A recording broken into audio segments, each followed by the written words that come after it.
Which is the famous cultural festival of Japan? It's Himamatsuri. Yeah, it's correct answer. Third question. What was the name of book mentioned in our talk? Ikigai. Ikigai. That's the right answer.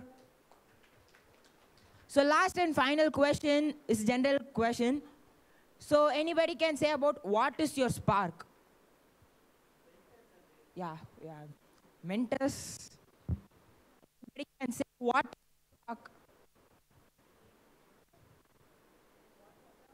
What's your spark? Say about them.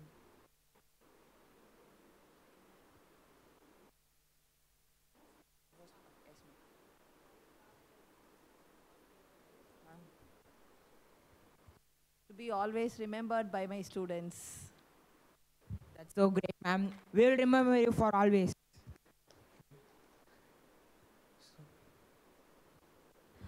This is the time to appreciate our incredible KRM dancers.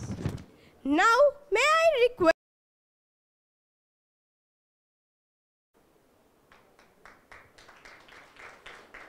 Netrasi? Ladies and gentlemen, put your hands together for KRM dancers. Nandika GS.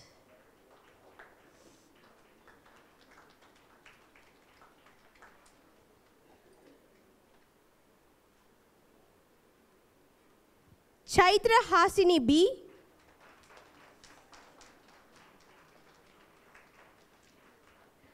Dikshita S.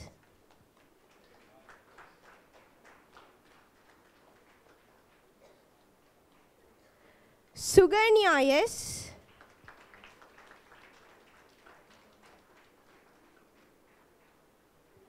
Sri Saumya Netra MB. That is a huge round of applause. You can relax yourself, stretch yourself, and talk to our fellow attendees. And we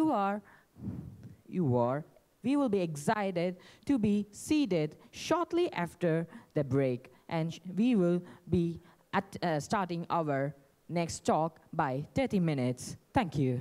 Dear enthusiastic, cheerful, and punctual audience, here is another TEDx video by Gopal Das on how compassionate sharing can give rise to conscious capitalism. And one of the issues he had in his hostel was too many mosquitoes around. You can imagine how hostels in India can be. Now, as a solution to this, this gentleman used to use a mosquito net. While sleeping on the mattress, he would tuck the mosquito net under his mattress so that not a single mosquito would enter and bite him. One morning, as this guy got up, he saw that he was bitten by a mosquito. Extremely astonished and surprised, he saw that the net was still tucked under the mattress. Where did the mosquito come from? On observing, he found that there was a hole in the mosquito net.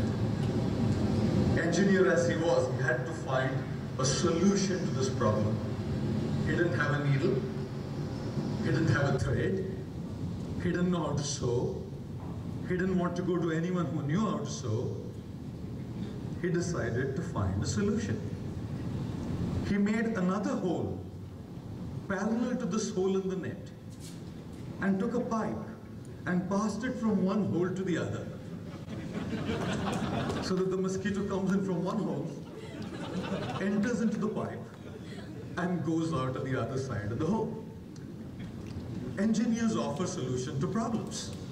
Doctors offer solutions to problems. bankers offer solutions to problems. So now it's time to welcome our next speaker of the day.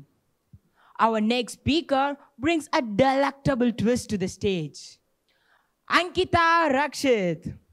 She's a 10th grader in our KRM Public School who aspires to become a Navy officer as she wants to serve the nation. This made her to achieve A certificate in NCC. Her love for sports made her the state-level player in badminton, and with her sportsmanship skills, she was selected as the sports captain for her school. She feels refreshed while performing yoga, and this helped to achieve the state-level championship in it. She never fails to uplift the people around her and finds joy in others' happiness. She's an ardent fan of public speaking, and she has also mastered herself in public speaking skills. She loves eating and cooking food and wants to tell people about her love for food. Whatever may she ready to share, but she's not ready to share her food with me. So instead of that, now she's going to share her scrumptious talk with us. So get ready to savor Ankita's My Scrumptious Talk with a big round of applause. Hello. The sizzling of veggies, the crunching and munching of cookies, the bubbles raising up the soda. God, just the thought of it makes my mouth water. So hello everyone, this is me Ankita Rakshit, a 15-year-old from KRM Public School, Chennai, India, hereby welcoming you all to taste my scrumptious talk. So before I start, I have a question for you all. Can anybody guess what is my secret recipe to happiness is? Yes, it's food. For me, good food is good mood. I love tasting new dishes. And this love for new dishes is what led to a tragedy, which is me trying to cook. Yes, my very first attempt was with rotis. Well, that was a disaster. Like, they were all burnt up and were mistaken to be model of scorched amoeba. And me being a very good daughter, you know what I did? I fed them to my parents. The plight of my parents was much worse. But such kind of trials and disasters is what led me to fall in love with food. You know, my grandmother used to always tell me this one thing, that she was the ruler of the kitchen. But this was in total contrast with what I see nowadays, which is my mom being accompanied by my dad most of the time. And sometimes we both do believe that he's a better cook. But this provoked a serious thought in my mind that modernization has made people realize that gender stereotypes has no role to play in the household chores or the kitchen. Most of my favorite restaurants too had male chefs.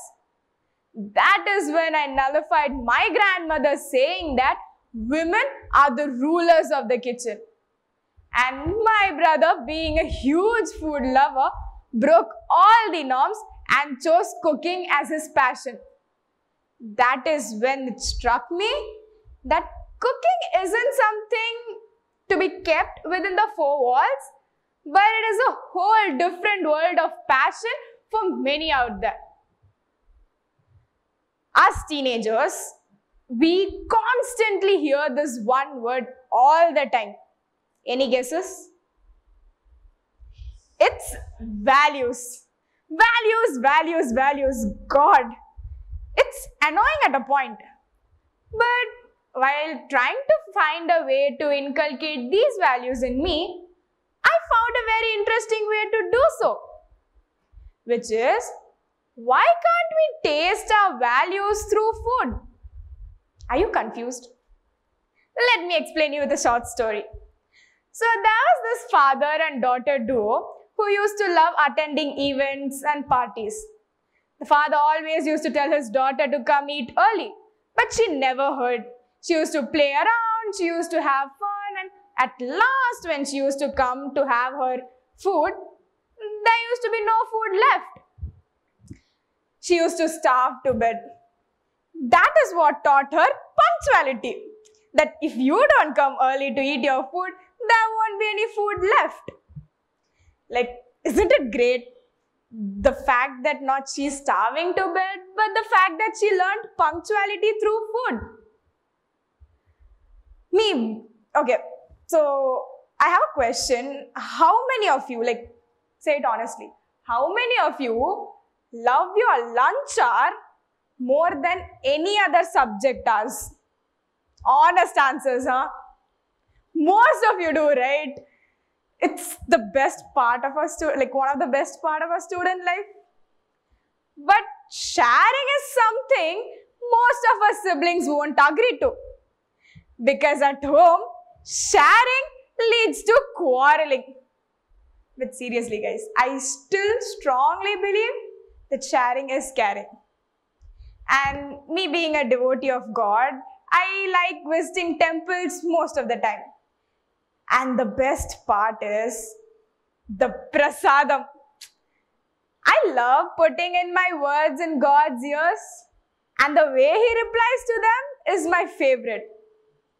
On asking many people, like I was confused why are we given prasadams, and on asking many people about it, most of them concluded saying that prasadam is a way of blessing us devotees through blessed eatables. Isn't that great? Like, we don't have to belong to a specific origin to taste God's love and affection, right?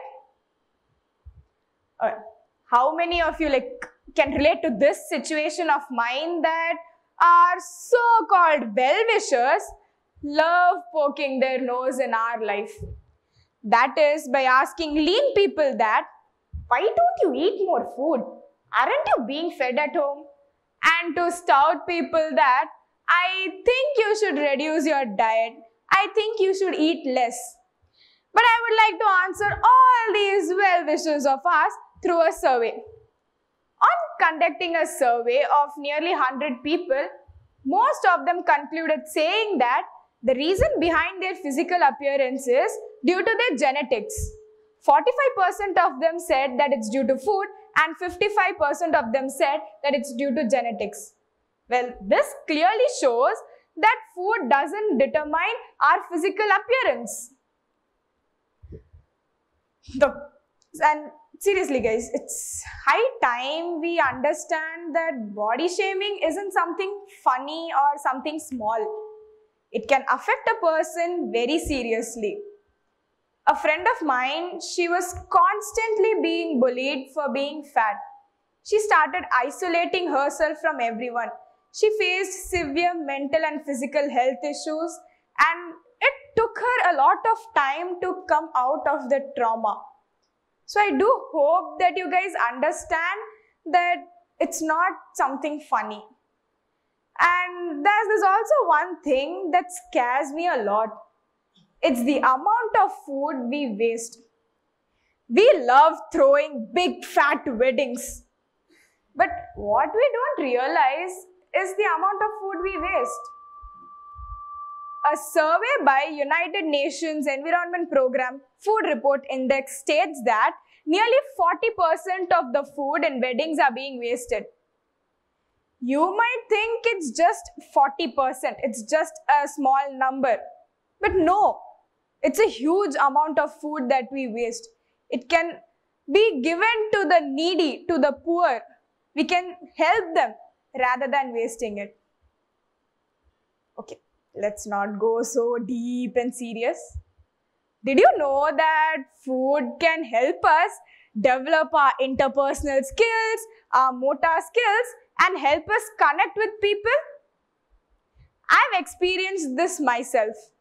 That being a part of busy schedule every day, we don't find enough time to spend with our family. Most of you would feel that, right?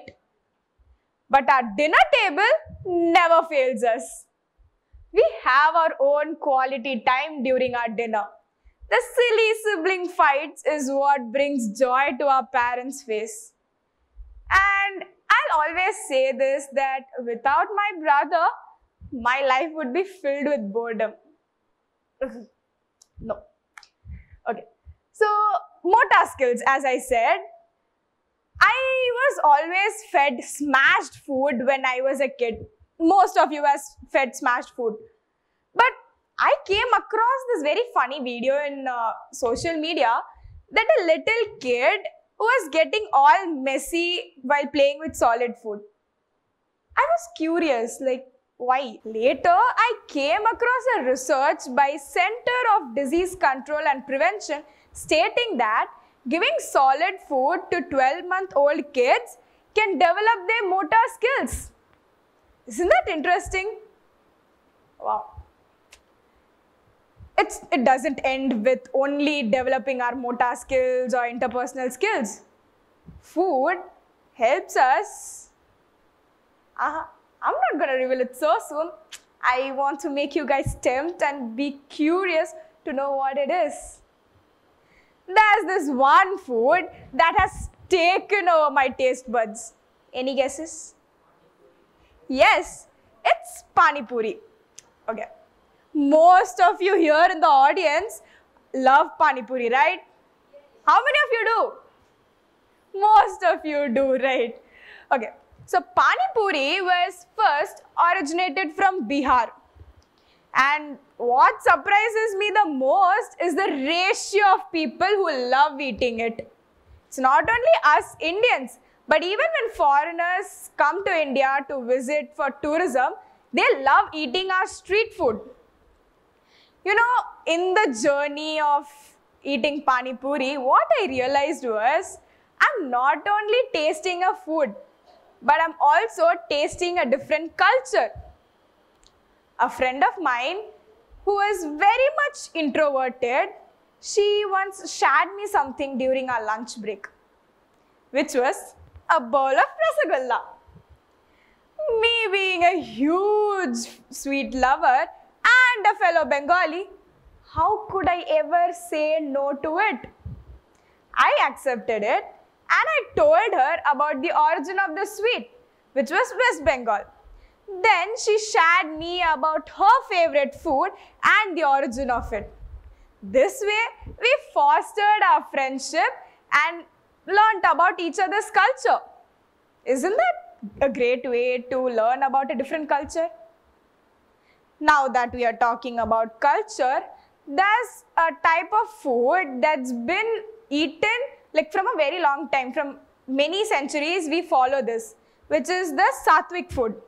Sattvic food consists of vegetarian ingredients, fruits, vegetables, grains, grams, and Sattvic food helps to keep our mental peace well. It helps us to be healthy. I hope that we still follow this so that we can be healthy. Medicines. Don't be afraid that I'm talking about medicines. Food helps us get medicinal values through it, which is food consists high medicinal values. Like we are given turmeric milk when we have cold.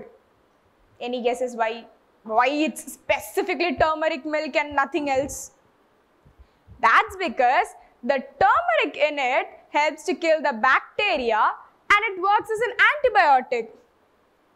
And there's this one herbal drink which we hate the most. The kashayam. Well, even though we hate it, it has high medicinal values.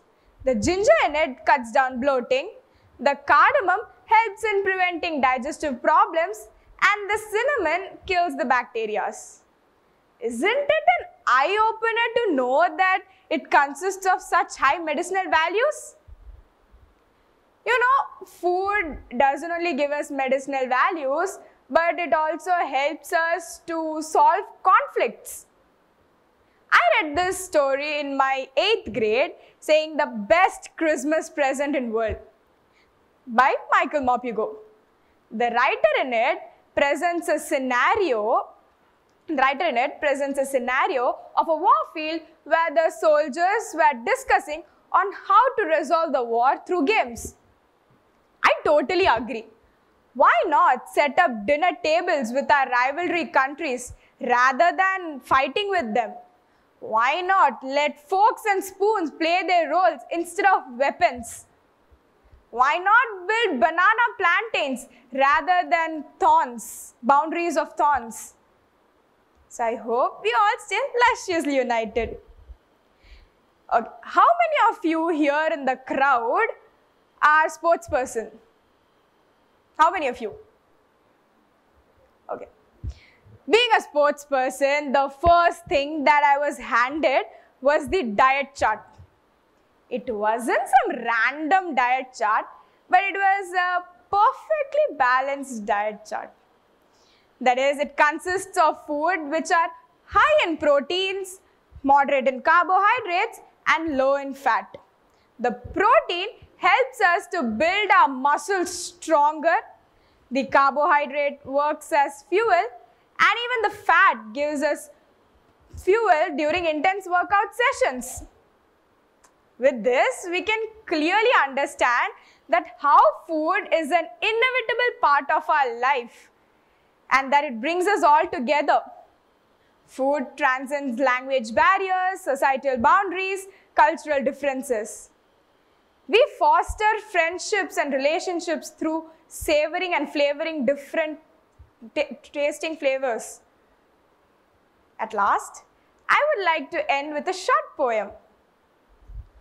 Boiling rice, sticking together, wanting to be with one another, bringing pepper and salt together, making the dinner table even more better. The flame was still on the stove while the sound of laughter filled around.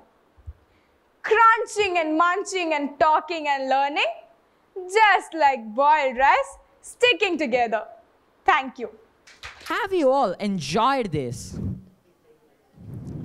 Yes, but if you enjoyed this, then you should give a very big round of applause to Ankita Rakshit. And yes, coming back to the questioning session, what is Ankita's interest on being motivated? Any answers, please? Yes, what made the speaker fall in love with the food? Any answers?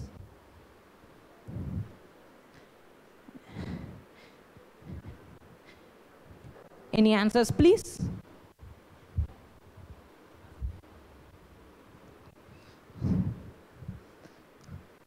So, no answers.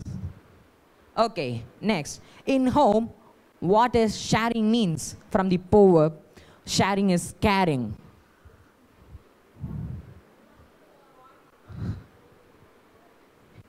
Yes?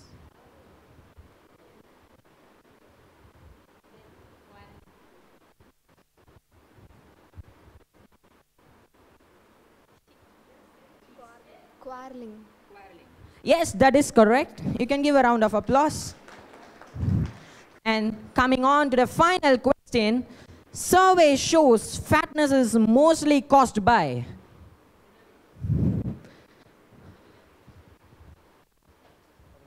Genetics. Yes, that is correct. You can give a round of applause for that. And yes, without further ado, let us embrace the transformation of group of individuals who formed the art of yoga in the formation of dance. And let us give a round of applause to them by stage.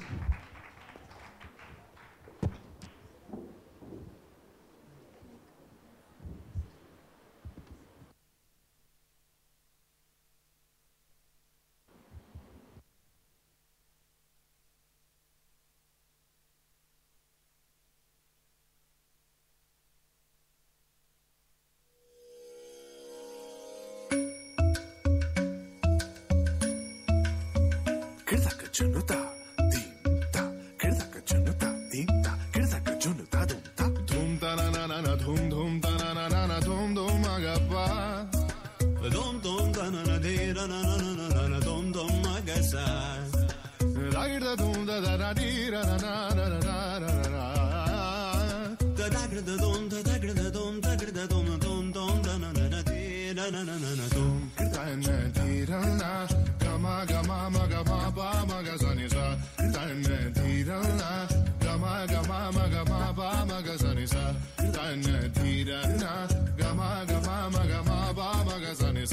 Come on now, follow my lead. Come on now, follow my lead.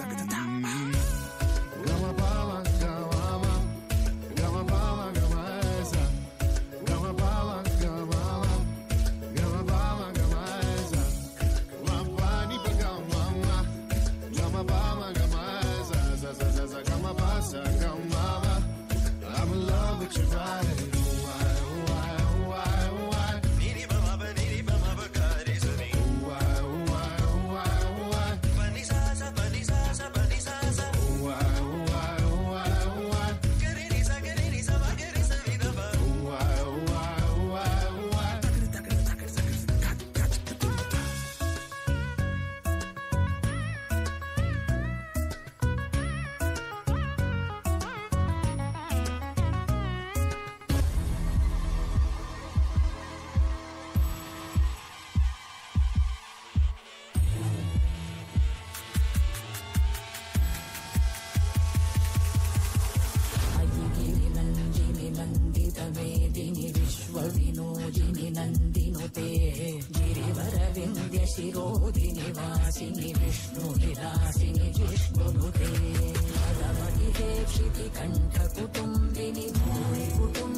Such a great performance, guys. Now let's appreciate yogi dancers. I request Mrs. Prema Batmanathan, Principal of our KRM Public School Villivakkam branch, to give them certificates. Welcome, ma'am.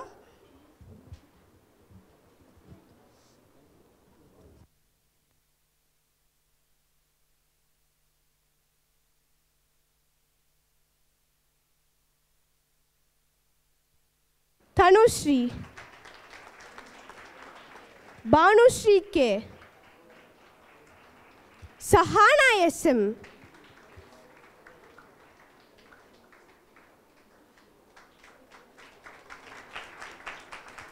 Gopika, and Dhanushya R.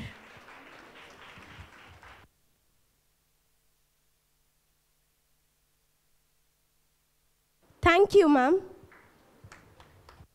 Today's event, Sumaya Anjum. Sumaya is a 12th grader from our KRM Public School. She is a humanities student who wishes to pursue law as her career. She is an eloquent orator, audacious debater, and she is well grounded in our studies. She has demonstrated a very good leadership skills, and her interest in current affairs led her to participate in 2 sittings of KRM Youth Parliament, once as the opposition leader and once as the Minister of External Affairs. Now, here is Sumaya Anjum to give her talk on My Way or the Highway of Gen Z. Can you guess who is this? This is Marilyn Monroe, a very famous American actress. Her net worth was around $7 million. This is Choi Jin-ri, better known by her stage name Solly. She is a South Korean singer and actress. She belonged to the K-pop group FX. Her net worth was around $15 million. These two, they are not from the same country, not from the same timeline. They are not even related. But any idea what's common in between these two? They were both rich, famous, beautiful, and had passed away by harming themselves. Not only them, but there are n number of people who seem to have the perfect life from the outside, but are actually harming themselves from the inside. And in some unfortunate cases, they ultimately end their lives. Oh God, deep talks are not my cup of tea. But hold up, why fear when Gen Z is here? Gen Z wanted to avoid such things. They wanted to prioritize mental wellness. So they brought in something called self-care. While self-care, mental wellness and all that, all these terms existed from long back, it was Gen Z who, oh wait, what's that word again? Yes, it was Gen Z who trended the idea of mental wellness and self-care. You know, the G in Gen Z stands for generousness. In a survey conducted with a sample size of 127 people, 41.7% have answered that they do have a self-care routine. And 47.2% have answered that self-care is 10 out of 10 very important. The idea of self-care overall is fantastic, no doubts. But this is where things start to become chaotic. The term is self-care, isn't it? Self-care. But why is it that we tend to adhere to somebody else's routine of self-care? You know yourself the best, you live your life. When you get hurt, it's you who knows where it hurts. Still, we stick to somebody else's idea of self-care. Why though? Now, that's a question only one person can answer. It's neither your mom, nor your dad, nor that best friend who has always helped you when it came to finding answers, but you. Yes, only you can find answer to that question, and I hope you do so by the end of my talk. Hello everyone, this is Sumaya Anjum, a 16-year-old from KRMPublicschool here to give my TED talk. And as a teen myself, I have came across a lot of these self-care techniques, some of which I'll be talking throughout. And I hope you have fun watching me debunk some of these stereotypical self-care trends. There is a term called glow up. For those who don't know, let me give you an example. You have a best friend, okay? You have a best friend. And that best friend, unfortunately, moves far away from where you live. Sorry guys, I'm so sorry. Fast forward to 4 years, you kind of lost touch with your best friend, but you do not want to let that friendship die.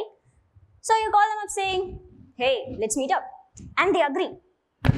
Now when you actually look at your best friend after 4 years, they look entirely different. When you actually look at them after 4 years, they look something like this. Do you get that? Now that's what a glow up is. It's more of like a pre and post puberty thing. A glow up, to be put in simple words, is a person who has attained a physique which is acknowledged and appreciated by the society. That is to say, you have tall, lean figure, clear skin, unnaturally shiny hair, and fingers so slender that you can't even see them. Now you may wonder, why is this kid giving such a negative definition of glow up? We'll get there, wait. If you search for some glow up tips on the internet, it'll tell you to drink 2 liters of chlorophyll water every day. Apply moisturizer every day, apply lip gloss every day and all that.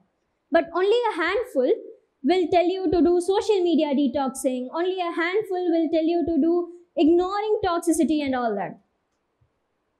But that's not the actual reason why I gave the definition earlier. I spoke about pre and post puberty, right? You can question me, Sumaya, just because you stopped studying biology from 10 does not mean that you can forget that a person cannot control what they are undergoing during puberty. Yeah, you're right. Absolutely right. But here's the catch. When a person undergoes puberty and comes out having all of the attributes that I had listed earlier, looking somewhat like this, only then they are said to have a glow up. Otherwise, they are said to have a glow down. There is a trend in social media where there is an interviewer who asks the interviewee, whether a certain person had a glow up or a glow down. And oh, let me just enact it out. It's way better. This side is of the interviewer, and that side will be of the interviewee. A mic with a phone of a picture of a person will be revealed later. Do you think this person had a glow up or a glow down? I don't know. Glow up, maybe? Do you want to see how this person looks like right now? Sure, why not? And then a person comes out of the hiding like peekaboo, and then there are two reactions for that. The first one being, oh my god, you don't look similar at all. And the second one being, yeah, fine. But that does not end there, okay? That does not end there. The interviewer further goes on, asks the interviewee, can you rate this person out of 1 to 10? Seriously? Oh, sorry. Seriously? Like rating a whole human specimen out of 1 to 10? Honestly, this has toxicity written all over it. Maybe, just maybe, our wonderful Gen Z realized that. They realized the hollowness and the narrowness of this whole trend. Maybe they realized that their mantra is to spread mental health awareness alongside physical health awareness. Oh, talking about mantras, I hereby go on to the next trend, becoming that girl.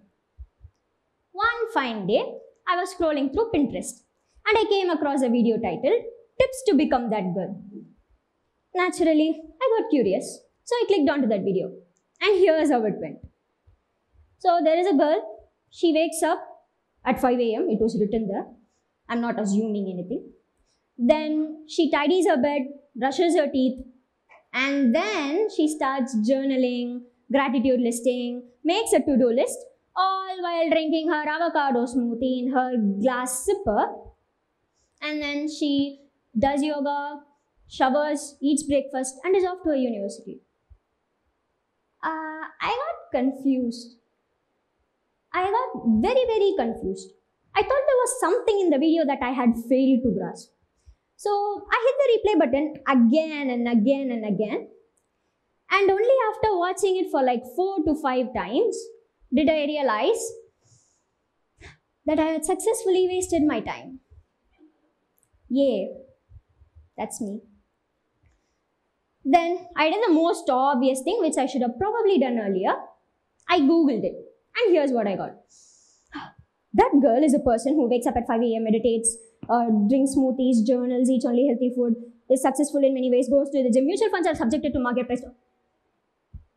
Sorry, that came out in a flow, but terms and conditions apply, okay? Then yet another definition stated that it's a person who has their life sorted out. This reminds me of something which my mother used to tell me when I approached her about my problems and what's bothering me. She'll give me this one suggestion which will blow my mind away into afterlife. She'll tell me, wake up early and see, all your problems will fly away. The first time I heard this, let me tell you, I was mind blown. But that aside, the reason why I am telling that this trend is just another trend and is not something very useful is because it's a whitewashed version of the glow up trend. Let me explain. Do you think everybody here has the time and patience to wake up early in the morning, do journaling, gratitude listing, making avocado smoothies, skincare and all that? Do you think we have the time or we are patient enough? No. That's what I'm exactly saying. Each one works for a different person. All cannot have the same routine every day. On the contrary, if you take this trend, they have the same routine. The one which I told about earlier, except the mutual funds part, yes. Then, they are just, either everything actually worked out for them, or they are just, being trendy because they are Gen Z. Next, we have the 1%, becoming a part of the 1%. This is a new trend. It is just now blooming in the world of social media. And there are two sides to this trend.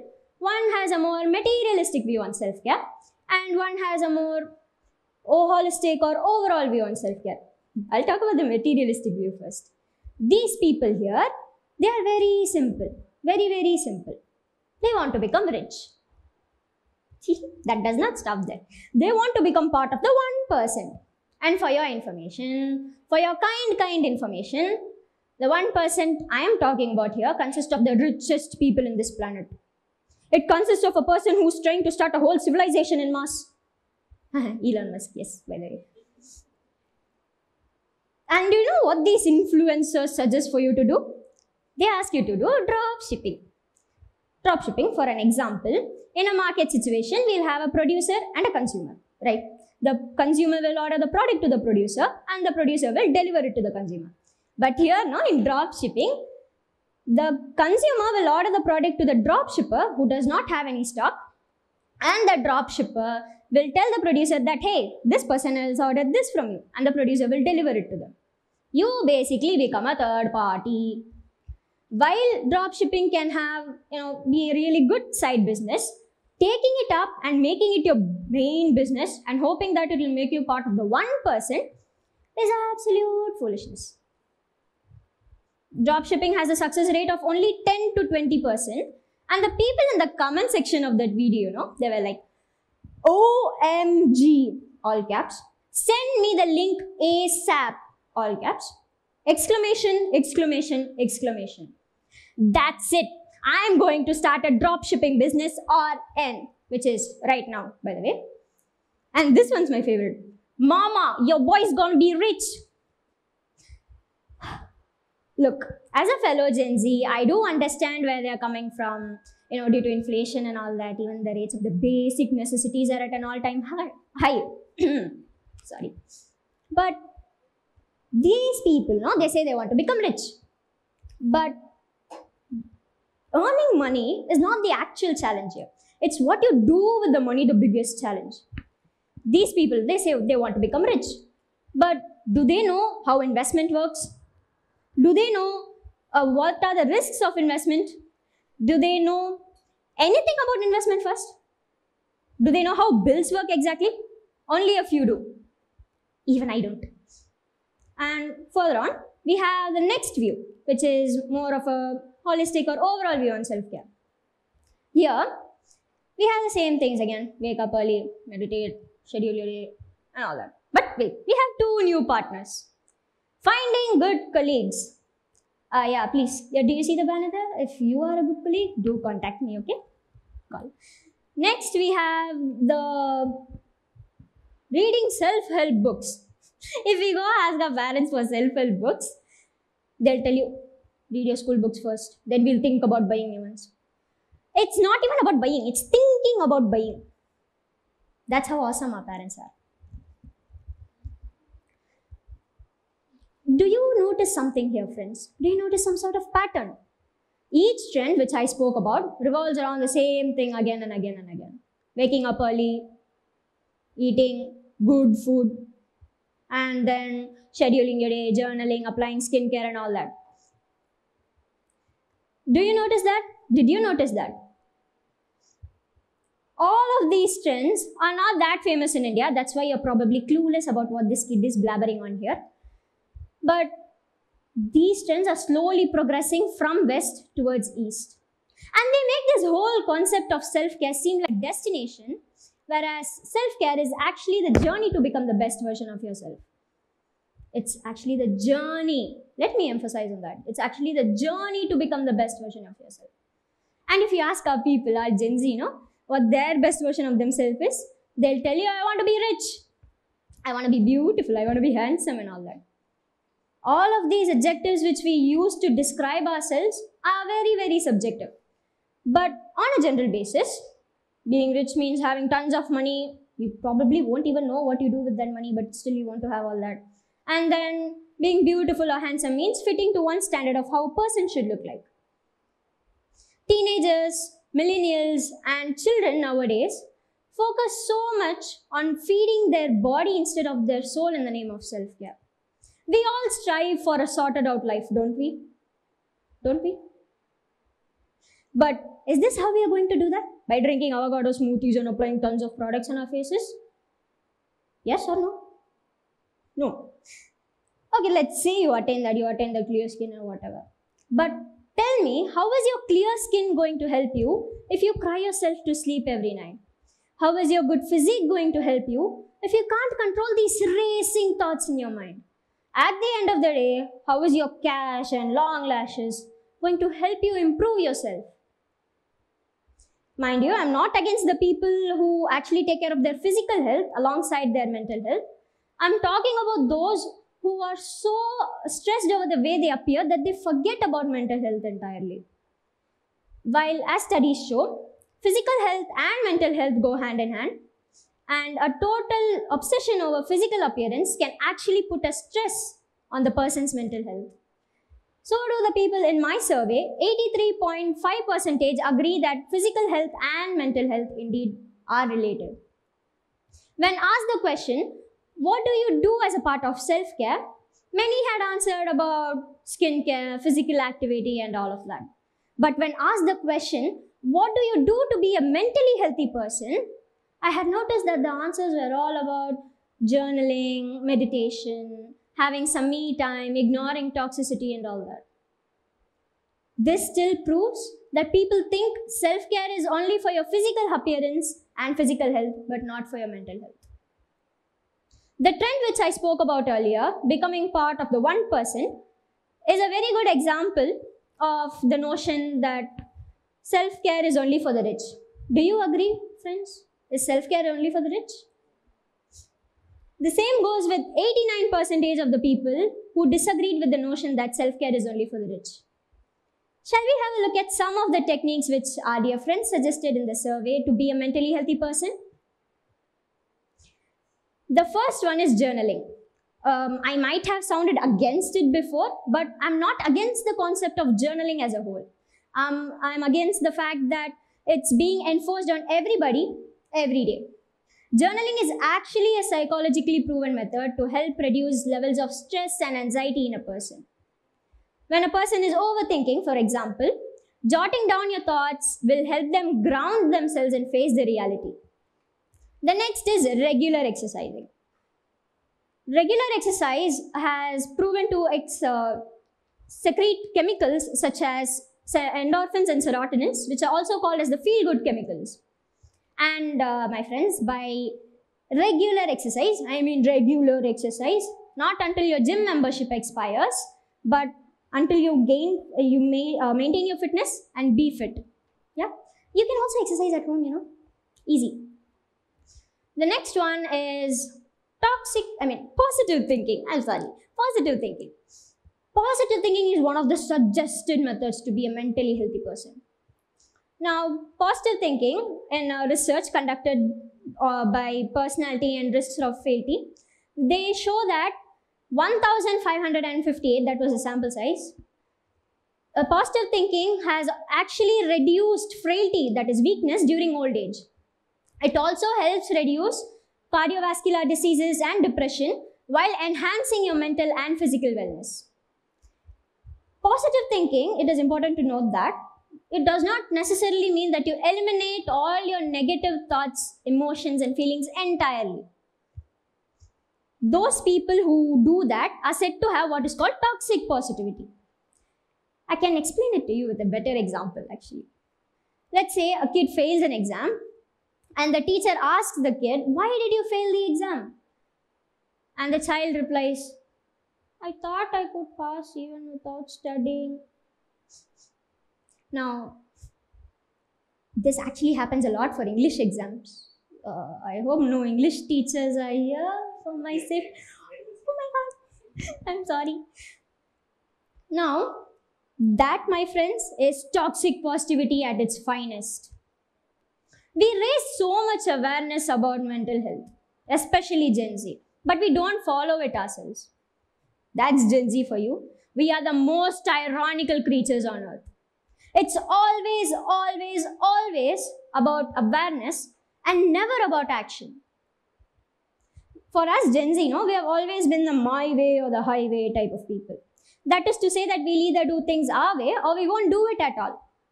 Why don't we bring that here? Why don't we implement that here? Why don't we take self-care and add our own mix to it instead of doing what all these trends are telling you to do? Why don't we do that? we always blissfully ignore the mental health part of self-care, all while preaching it is very, very, very important. Let me ask you all a question. We always say, sweetheart, it will cause me acne. No, no, no, no, no. This product is not suitable for my skin. I will not apply that. Rosemary water is the secret to my super healthy hair. But we rarely ever say, this environment is toxic for me. I need to find a way to get out of it. Overthinking is deviating me from reality. I should not commit to it. I should find a better way of relieving my stress. Why do we, in each and every step of our life, care so much about our physical health, dare I say physical appearance, rather than our mental health? Why? Again, that's a question only you can answer. Your body deserves love and care, support, everything. Absolutely true. But in the journey to love your body, don't forget to love your inner self. That is your thoughts, your emotions, and your feelings. They are also a part of you. And if you don't, this guy right here will haunt you forever in your nightmares. I promise. Thanks for coming to my TED Talk. I'm glad that you have been our therapist today. So, listening to your talk gives us a break-free mind. Come on, audience, let's appreciate her with a big round of applause. So, hand over to my co-anchor. Guys, it's question time. The first question is, after listening to Sumaya's talk, what do you think self-care should be about? Let me give you 4 options. Physical appearance, physical health, mental health, or both? Physical and mental health both. A huge round of applause for her. She's correct. And another one. What was the most captivating part of a talk? Anyone is willing?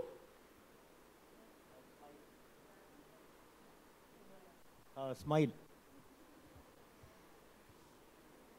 Who is the person who come under the 1%? People who want to be like very rich. Is someone else? Elon Musk. Exactly. Huge round of applause for him too.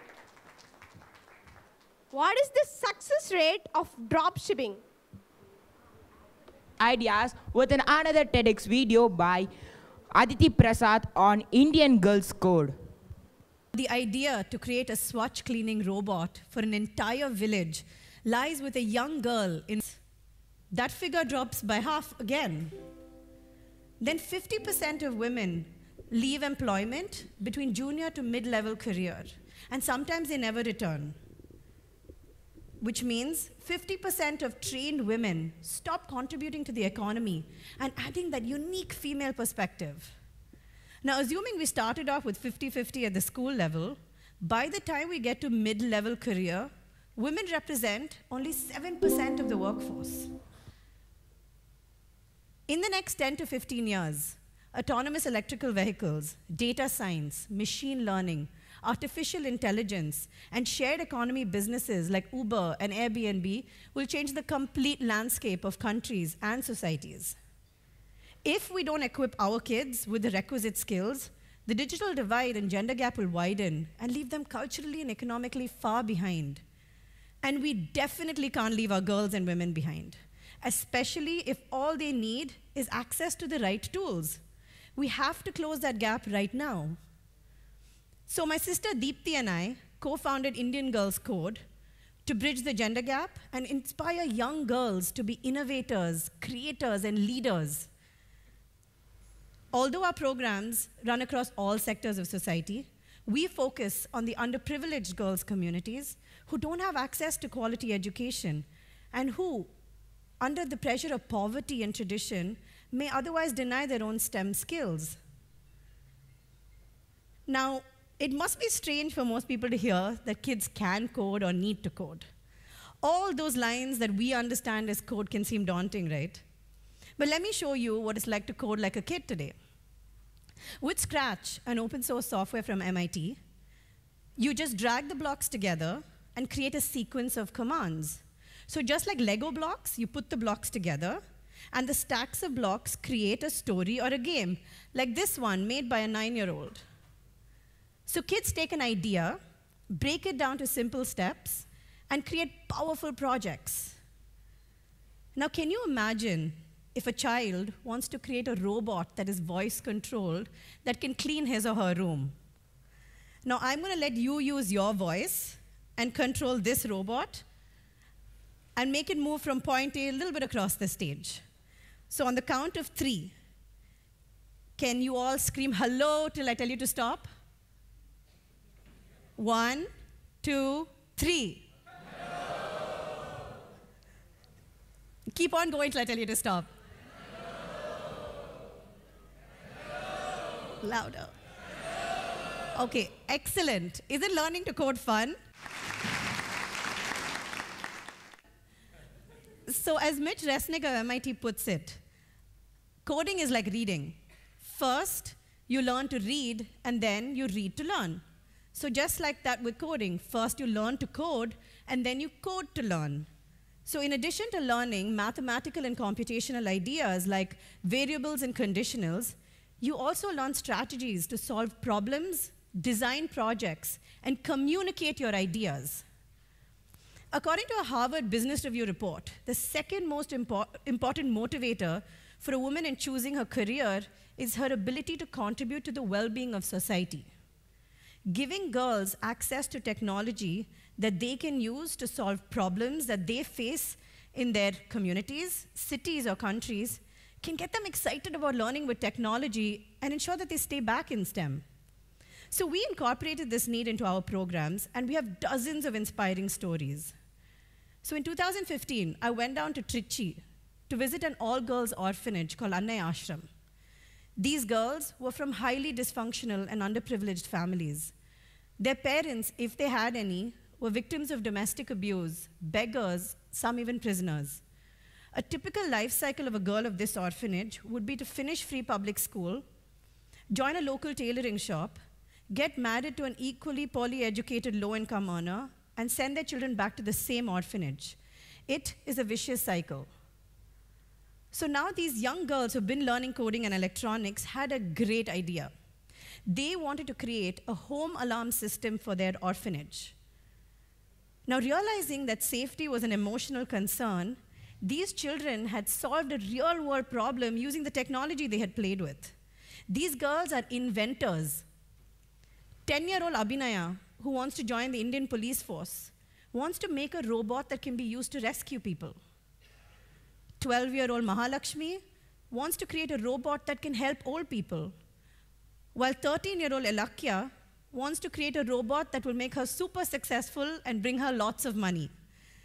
All it takes is their dream and the access to the right tools. So in 2015, Chennai was hit with a major flood. Homes were lost. The city was underwater. Normal life was completely disrupted, and there was no electricity for days together. The children from a slum area here in Chennai came back emotionally and physically devastated from their experiences. A group of 3 kids came up to the teacher and said that they wanted to create an animation software to express what they had experienced. These kids created a 1.5-minute movie with 534 images, some clippings of newspapers, and some hand-drawn by them. These kids were creators.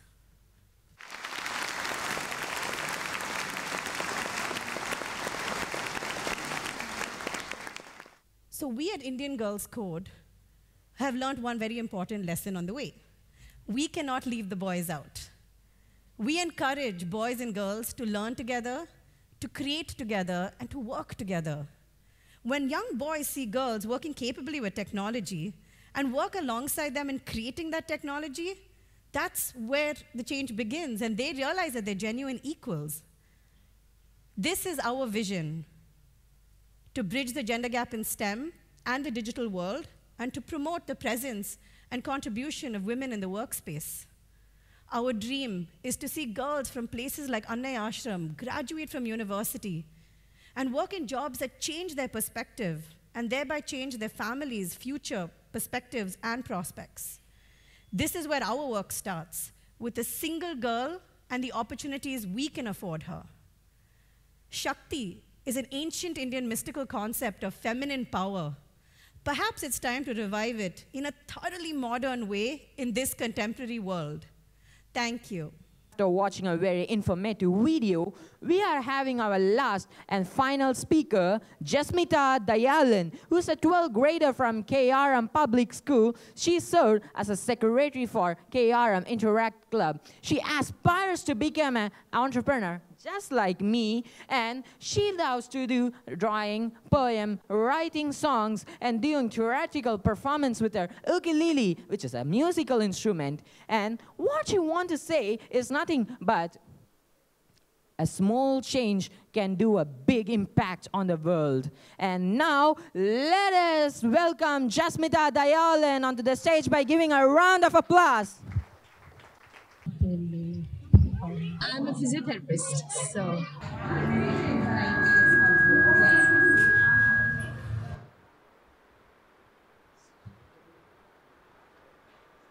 Household work say romba kashtam thane.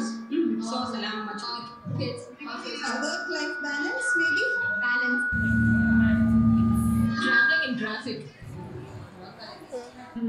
எல்லா வேலையும் கஷ்டமா தான் இருக்கு. Daily பேசிஸ்னா morning சமையல் பண்றது ரொம்ப கஷ்டமா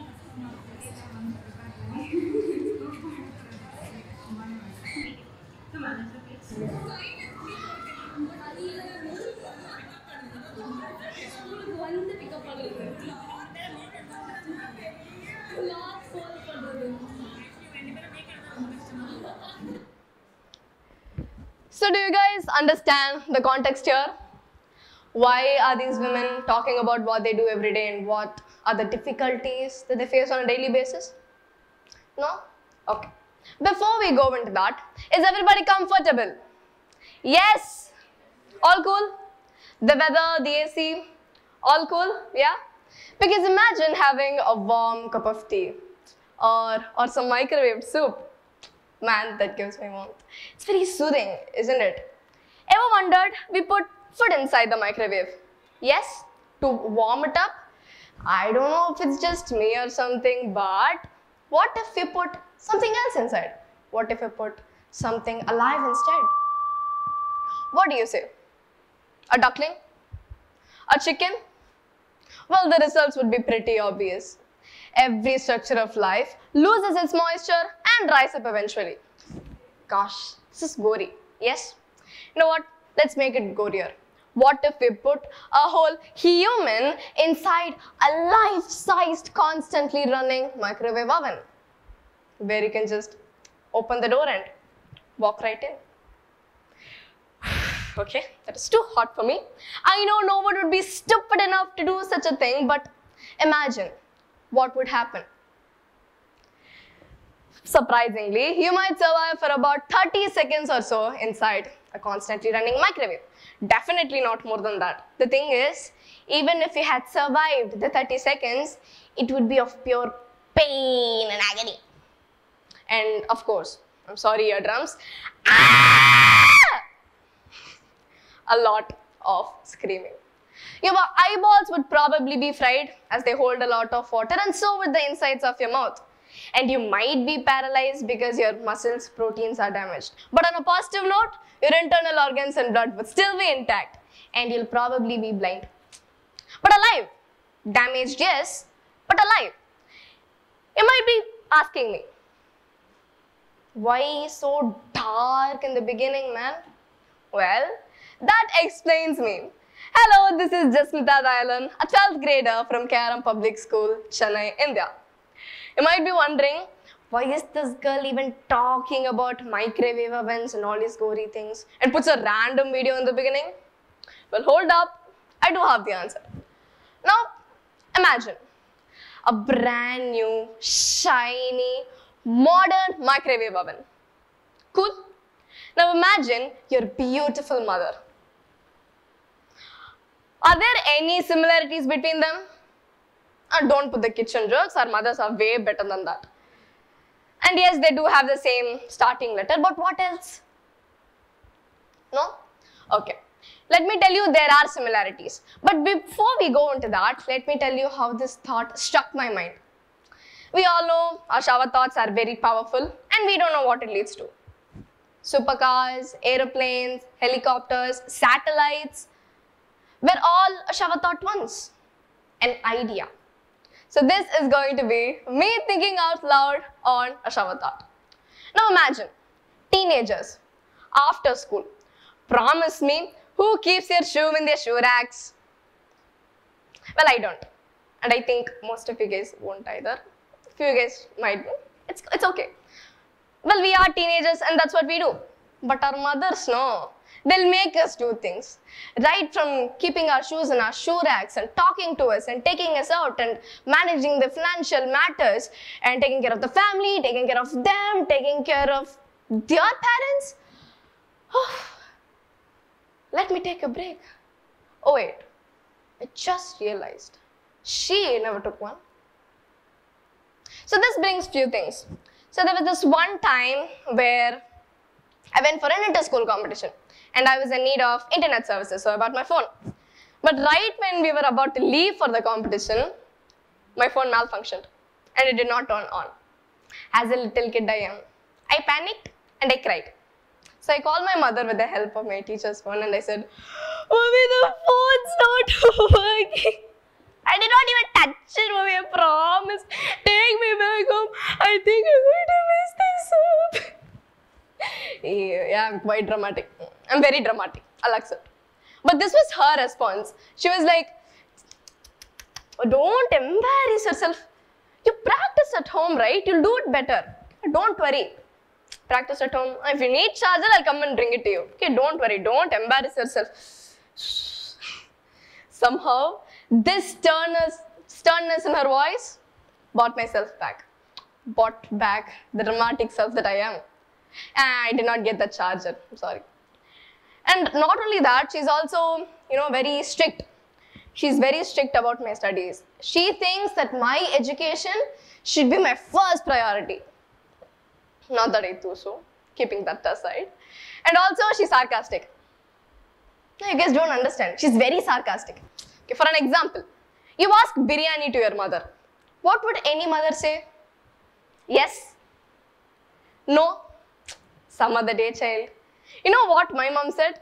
She asked me to pick up an eraser. I asked for biryani. Well, I was confused at first also. So I picked up because she asked me to. So I picked up an eraser and she said, "Very good. Now rub that thought off your mind." I was bamboozled. Bamboozled. Now that I think of it, it's very funny. Few of you guys might not find it funny because it's my mother and not yours. And this is what it is. Our mothers are filled with surprises. Just like the famous line from the famous movie called Forrest Gump. Life was like a box of chocolates. And you don't know what you're going to get.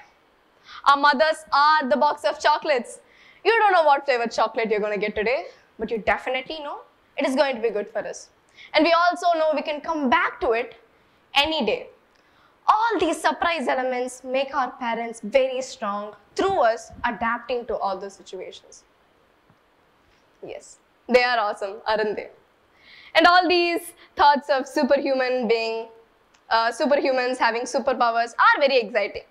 And this is where I introduce mother on batteries.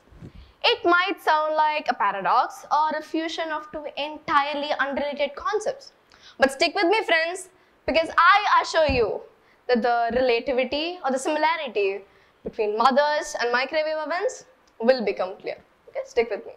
So now picturize a mother powered by batteries. Sounds like a superhero update, doesn't it? We all know moms possess an incredible amount of energy. But what if we could take it up a notch and equip them with batteries? I mean, think about the possibilities. We could juggle even more tasks and solve calculus within seconds and do other chores with our eyes closed. And you know what? They also possess superhuman abilities without the need of additional power source. I mean, they could multitask like nobody's business, man. Handling screaming children, burnt dosas, and constantly ringing door delivery persons. I mean, yeah, why do they ring all the time? And also they have an endless supply of hugs, kisses, and wisdom that makes the world a better place. But again, imagine, what if our mothers were remained on batteries? They could come up with ultimate backup plan for all those moments. And you know what? This gave me the idea of cyborgs. Cyborgs are an entity made up of both biological and technical elements, in which they are integrally attached. Who is a cyborg? Iron Man is a cyborg. Okay, to be very simple, this is a person. Yes, Jasmita. And this is Rafi, Pratik's robot. So he might get angry, so don't tell him this, please. If we cut its leg off and attach it to mine, then I am a cyborg. Yes, I am a cyborg. Even just imagining about it makes me very excited. What if we could normalize cyborgs in our world? I mean, why buy bicycles and learn to ride when you can turn yourself into a bicycle? And why wear glasses when your eyes can scan or even do x-rays and store them inside your brain? Fascinating, ain't it? Philosophers like Nick Bostrom and David Pearce have found a school of thought called transhumanism. Transhumanism is a theory or a belief which shows that the human race could evolve beyond the physical and mental limitations that they have right now with the help of science and technology. Being composed of both organic system, that is us humans, and artificial system, the machine and the robots, in which there is feedback control, where the artificial system closely mimicking the behavior of us humans organic system. You know what? I think all of us would have seen at least one cyborg, because at some point in life, we would have seen at least one person with pacemakers inside their hearts. Yes? You know what? Let me tell you, they are cyborgs. They are real life, walking on the road cyborgs. When we talk about cyborgs, it's not really Iron Man everywhere. There are little technical things that are implemented inside our bodies to help us work better. Just like Iron Man has his arc reactor, doesn't it? Yes. So I thought, what if our mothers could achieve this? Just as a battery as an addition and to a big upgrade like cyborg. A small mechanical upgrade to a big upgrade like Iron Man. What if our mothers could attain this? So the flashes of cyborgs I had were Cyborg from Teen Titans, obviously, and Frankie from One Piece, and drums roll. Your mama. When I asked my mama what would she do if she were a cyborg, she told me that she wanted an attachment or a mechanical upgrade which makes her do various things at the same time. Hold up. I was taken back. Because she already does that, so why would she need that again? I was very confused. So I thought, why not ask all the mothers this? And that's why I showed you guys the video in the first place, to understand them, to understand the difficulties that they face on a daily basis. And I also asked them what would they do if they were a cyborg. What is that one mechanical upgrade that they would get to manage their difficulties? Let's look at their answers.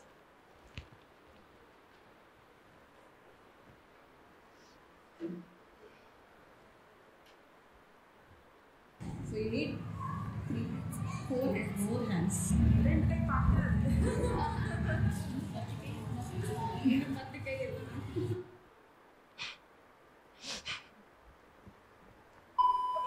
I got my childhood days back. Time travel. So that அப்ப புரியும்ல நம்மள இப்படி தானே இருந்திருப்போம். Speedo இருக்கணும். Iron Man suit. And this is where I got the idea of Iron Man. Overcome பண்ணனா அது மாதிரி பறந்தா மட்டும் தான் முடியும். குக்கிங் மெயினா. ஏன்னா ஒருத்தருக்கு பிடிக்கும் ஒருத்தருக்கு பிடிக்கலன்னு நம்ம வந்து ஜாயிண்ட் ஃபேமிலி இருக்கிறவங்களுக்கு ரொம்ப கஷ்டம்.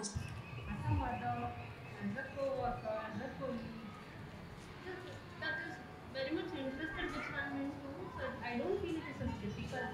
But if at all co-helper, we have 20 tasks to do in an hour. We can't remember it.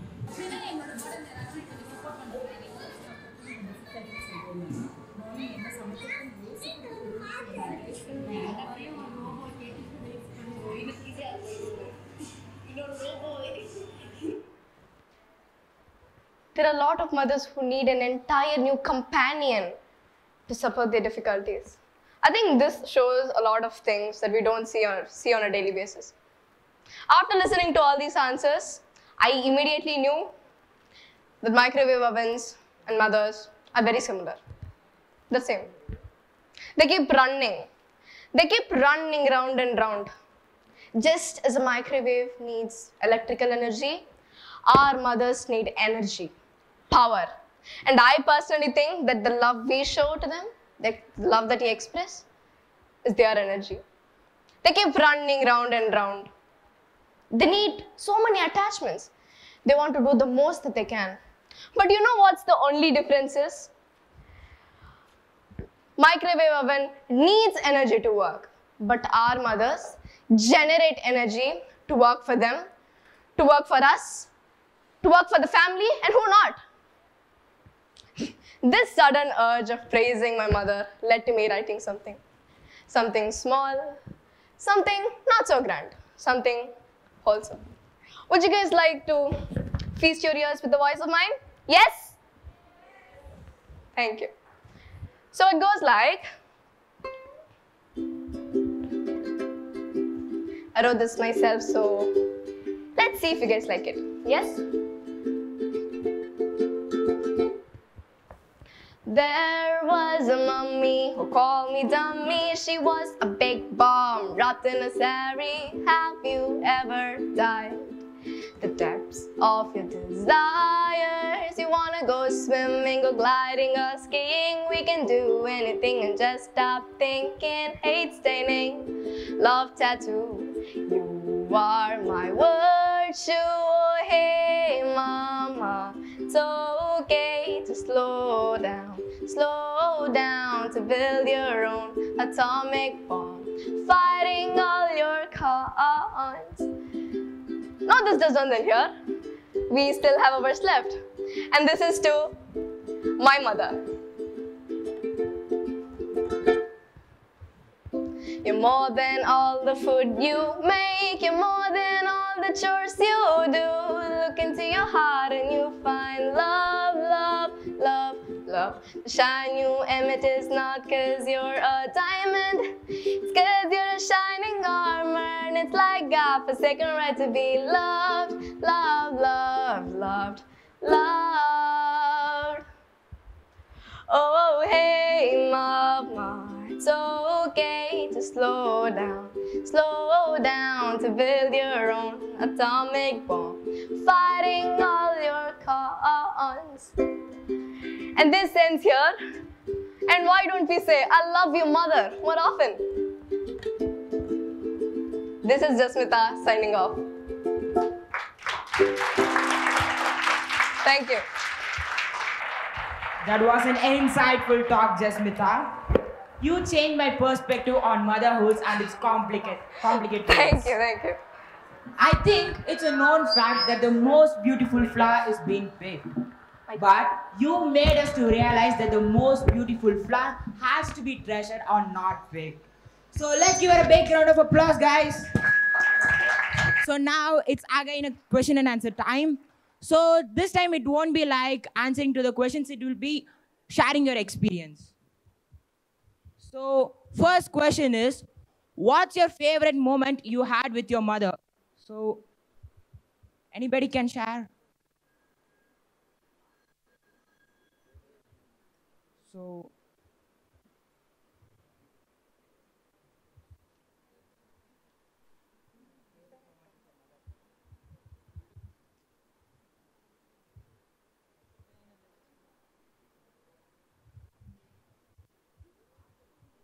So anyone? So please, come on, guys. Hello, hi, everyone. What to say? There's a lot more to say and talk about the mother. But one thing the mother does is encourages us in whatso moment or whatso situation or whatso event. From the age we born till now, she is always there for us, encourages and always says that she's there with us. That is the only thing which makes us to push to this level, and we stays and stands before everything. So every moment is a treasurable moment. Every moment is a moment when the mom is a most precious moment for me. Thank you. That was great answer. So our next question is, what's the one place where you'd love to take your mother to? Yeah. My heart. Oh my God. Wow. So last question is for everybody. So let's say it as a chorus. So after listening to the Jasmitha's talk, will you really go and say that you love your mother? Say. Yes. Yeah, that's so nice. So now, as we approaching the climax of this incredible journey, let's take a moment to express our gratitude for the enriching experience we have shared. So. Yes. Curious to know the behind the scenes of this marvel? Are you curious? Here's an interesting bloopers video coming up next. A feedback session. Yes? Yes? Okay. More energy, more we need energy. More energy. More this energy, is come very on. low. Okay. Is everybody excited for the feedback? What did you like? Tell me that. I liked how all of you, all the speakers were excited and very, you proposed your ideas with conviction, and I liked the most about it. Kudos to all you kids. Thank you so much. Next from this table. Okay, yeah, sure. So, any improvements which you like to suggest for this event? No, this was actually good. No, we need improvements. Come on. Any suggestion?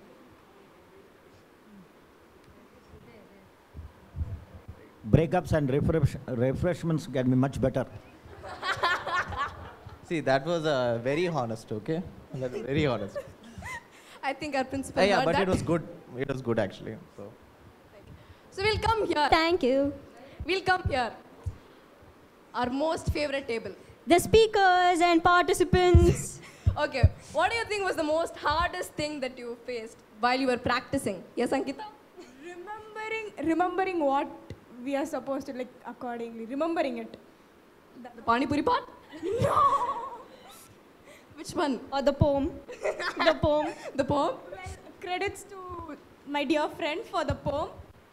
Thank you so much. Thank you.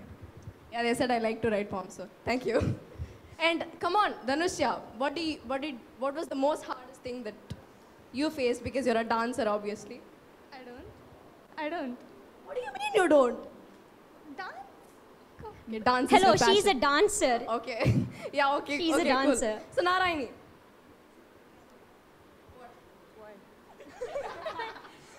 What was the hardest thing that you faced when you were practicing?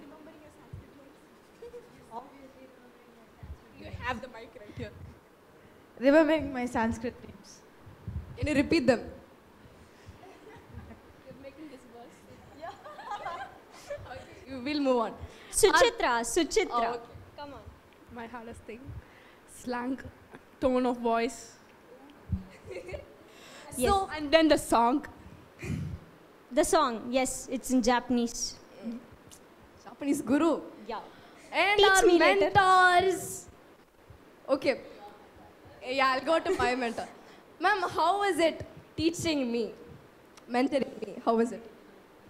It was a great experience mentoring Jasmitha, and she is a very creative person, innovative. I just molded it, and ideas, everything belongs to her. It was great working with her. Thank you. Have a successful future. No, we can't leave without asking my mentor. we can't. Ma'am, please. Yes, what? was it mentoring me? How was it mentoring me? Yes, this is Deepmala. Mentoring Sumya was like a very wonderful experience for me, and she had her own idea. I just molded how how did Maria ma'am did. Same way, whatever we were giving suggestion and other things where they need to work, practice. Next day she will come with a different idea, different things. Everything they have done, and so many times I caught them, they're missing the class, they were sitting and they were practicing for mentoring they were mentoring each other. So that was very wonderful. They were taking the things, ideas from us, and then they both were going and sitting in one room and they both were practicing. So that was very wonderful part of this journey. Thank you. Thank you so much, ma'am. Shaina ma'am, we can't leave you alone. Yeah. How was it mentoring Pratik? First of all, kudos to all those speakers. You put your heart and soul, and it is clearly crystal clear. The effort you have taken and the ideas, spreading ideas. It is really amazing, children, to see you here today. And as a mentor, we all feel proud of you, and keep giving your best and have a bright and successful future. A big round of applause to all our mentors present here. Yeah, let's wind it up. Have given fabulous speeches. It was just a fantastic show, and you all made the day with very good messages. So from each and every speaker, we have carried on some messages today. So that is obviously true, I think, from all the parents' side I could render. And thanks to KRM Public School, our CEO sir, Dean sir, Principal sir, and all the mentors who have taken effort all these months behind, right? Behind the speakers, like there are so much work which is taken care by the mentors. So hats off to everyone. It was really fabulous. And as a mother, I felt proud when Narayani was speaking here, but really when Jasmita gave her song, I got goosebumps, really. So hats off to even all the speakers.